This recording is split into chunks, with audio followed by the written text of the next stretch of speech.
friends. I'm so happy to have you tuning in again for this episode of Connect with KB. I always like to talk about business and education and leadership and all the wonderful things that connect us to each other. My guest today is president of Stormy Kromer, based in Ironwood in Michigan's Upper Peninsula.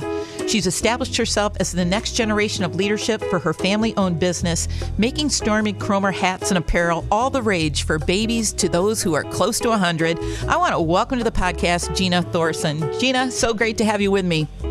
I'm so glad to be here. Yeah, absolutely. Let's talk about the Gina Thorsen story. I want to hear it.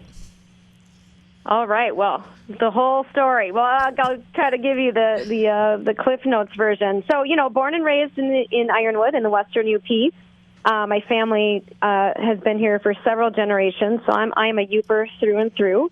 And growing up, my dad and my grandpa had a sewing factory that my grandfather had started in his basement, and my dad had joined after college. And so, I really had the stereotypical, childhood of a family business where, you heard about the business at the dinner table and you went up to the shop with Dad while he worked on Saturday, and my sister and I had playtime in the shop, and, we were just, it was really, there was no real separation between business and work and life. So that was, my childhood. I was also really involved as a child in the arts and in every way that you can think of that.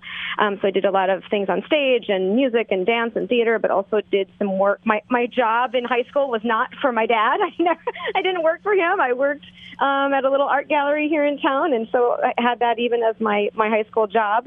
And I was a kid who thought, I have big ambitions and big plans, and I am going to get out of this small town and see the world and have a big city kind of career. And I went to college in Wisconsin, a lot closer, for us to head to some Wisconsin state schools than to Lower Michigan. So I went to the University of Wisconsin in Stevens Point. Got a degree in arts administration there, which is a fabulous degree that blended my love of the arts, but also my sort of DNA of business, just growing up and being around my dad. And I moved to Dallas after college, Dallas, Texas, and lived there for about 11 years. And got a fabulous job when I first moved there, working for an arts organization that did a lot of work with community artists and bringing them into the public schools in the city of Dallas.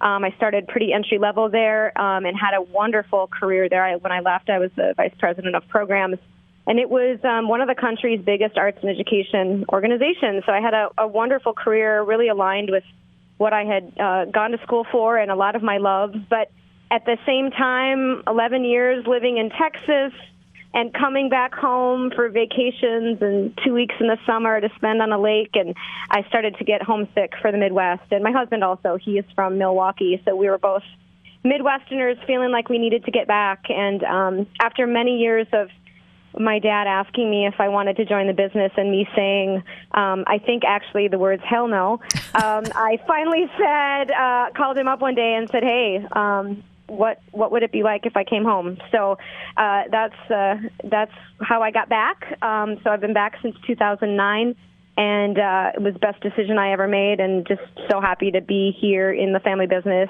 making sure that it's going to continue and go forward. Well, you know what? I so admire and appreciate kind of the connection, your dad, and the education that you were probably receiving around the kitchen table that you didn't realize you were getting at the time. Right. Absolutely. The problem solving and the, just hearing about, financials and, year end and inventory and just all these things that, it was just a part of our everyday conversation. Let's talk about Stormy Kromer. How did that come to be with the business that already existed? Sure. So Stormy Kromer's history goes back to 1903. And Stormy Kromer was a real person whose name was George. Stormy was his nickname.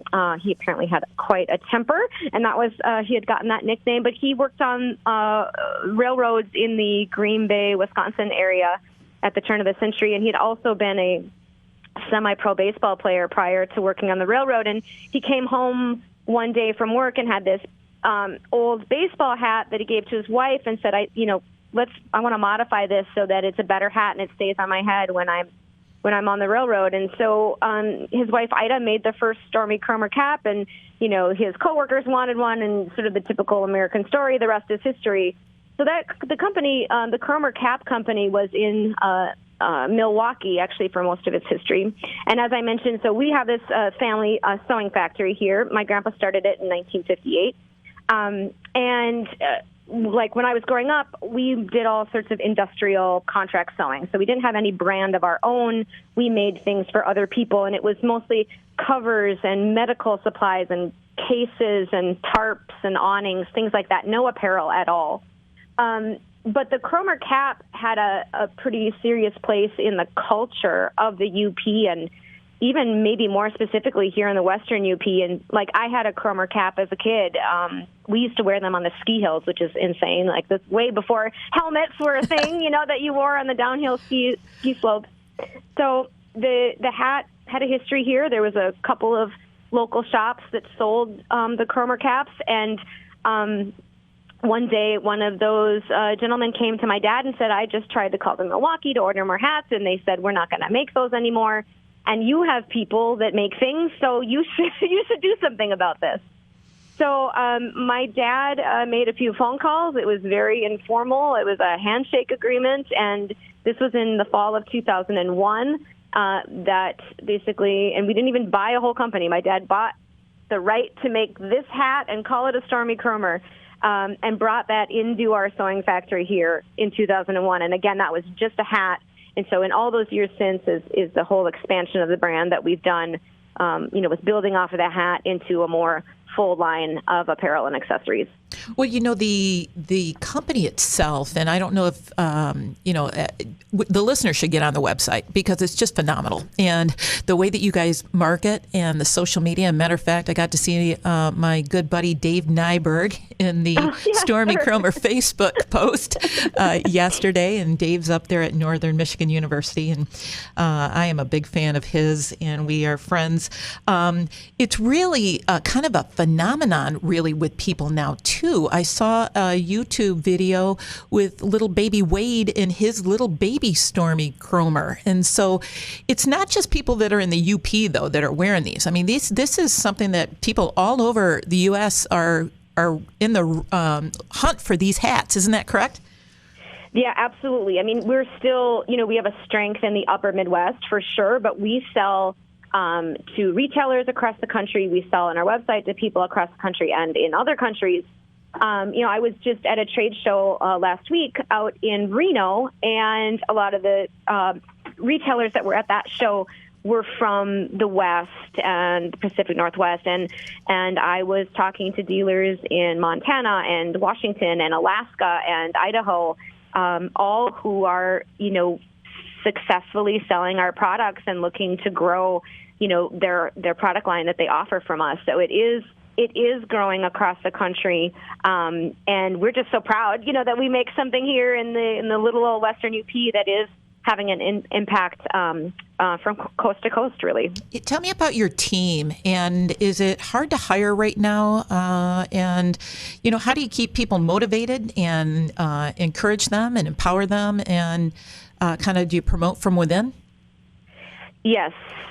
So a lot of ideas on those questions. So one of our core values actually as a company is pride and passion.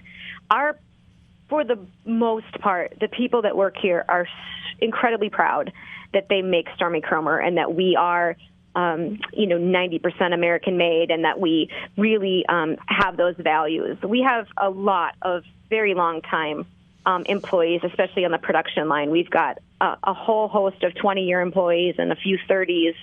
And, we tend to think of this place as a sort of a big family, right? Like, a lot of these people have known me since I was a kid. And we've, I grew up with their kids and things like that. So there is a labor crunch, right, that everyone is feeling. And we are growing pretty fast. We've grown 20% the last 2 years. And so we are needing to build capacity. And there's, we're not in a big city. We're in a place that does have a limited, population. So there's some, I'm not going to, say there aren't challenges, but we're doing okay. And I think our culture and some of the other things about working here are attracting people. One of the things that's interesting, too, is like, on the more administrative side or marketing side of the team, our reputation, I think, is growing enough that we are attracting people with really excellent skills to add to the team, and they want to be a part of Stormy Kromer. They want to, come here and make an impact on a small but growing company and kind of say they were here when we grew and really got on the map. So hiring is always a challenge, but we have an awesome team. We have a lot of fun here at work, even though we work really hard, especially around the holidays. It's kind of we're really kind of all gear up for those 6 weeks before Christmas to really make sure we deliver to the customers. But at the end of the day, we have a lot of fun, and we're having fun growing our team as well. Well, that's really what it's all about. How do you take, product development? Is there ideas and thoughts behind expanding on the apparel or caps? And I know that you have caps for women now. You've got some pet apparel, which is just adorable. How do you kind of come up with these ideas? Sure. So about 3 years ago now, we hired our first full-time product designer and developer. So prior to that, we were kind of just had different contractors and different consultants helping us here and there. We 3 years ago thought, product is key to what we do. We need to invest. So part of that is led by Jamie LeBeau, our product designer. And she, came from the industry, had a lot of great experience, and again, was one of those people who came from bigger corporate kind of apparel companies, but wanted to have an impact on a small family-owned business. So it's been great having her on the team. So she's looking at trends. She's looking at the competition and seeing what other brands in our space are doing. But then we do a lot of, we get a lot of feedback. So we have sales reps that go out across the country and sell to our retailers, and they give us lots of feedback. Hey, this dealer said if you had this type of product, he could sell a lot of it. So, we're constantly getting feedback. We get a lot of feedback just from consumers as well that email us or call us or send us a message on Facebook about products. So we kind of take all those suggestions, funnel them through Jamie, and then as well as she's looking at, like I said, the trends and the competition.